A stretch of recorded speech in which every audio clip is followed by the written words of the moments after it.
Je suis vraiment trop excité de vous raconter ça. Vous vous êtes peut-être déjà demandé comment le Coran est descendu. Moi, c'est une question que je me posais personnellement. Notre prophète sallallahu alayhi wa sallam a dit, quand Allah azza wa jal décide de faire descendre les versets, de donner les mots de la révélation, le Coran en gros, il y a un très grand bruit qui se passe à travers les cieux. Il a décrit le bruit comme s'il y avait des chaînes qui tombait sur la montagne Safa. C'est un peu compliqué à expliquer. Mais juste imaginez la sévérité de ce bruit. Alors qu'est-ce qui se passe? Les anges dans les cieux entendent ce bruit et ils deviennent dépassés, sont super excités par rapport à ce bruit. Et Allah appelle un ange en particulier pour lui dire les versets qui vont descendre. Je vous laisse deviner qui c'est.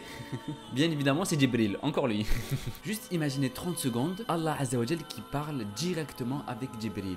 Donc il lui donne les versets du Coran qui vont descendre. Pas d'intermédiaire. Allah Azza wa Jal qui parle directement à Jibril. Je sais pas si vous aussi ça vous paraît incroyable, mais moi c'est... Donc Jibril alayhi salam reçoit directement la révélation et commence à descendre sur terre pour l'apprendre à notre prophète sallallahu alayhi wa sallam. Pendant que Jibril descend, les anges commencent à se ressaisir. Et ils partent tous voir Jibril et lui disent Mada qala rabbuk, qu'est-ce que ton Seigneur a dit? Ils veulent connaître les versets du Coran qui vont descendre. Et Jibril il répond d'une manière magnifique. Il dit Al-Haq. Al-Haq, ça veut dire la vérité. La vérité. Il a dit la vérité et c'est le premier. Et là, qu'est-ce qui se passe? Tous les anges qui étaient autour de Jibril commencent tous à dire Al-Haq. Al-Haq.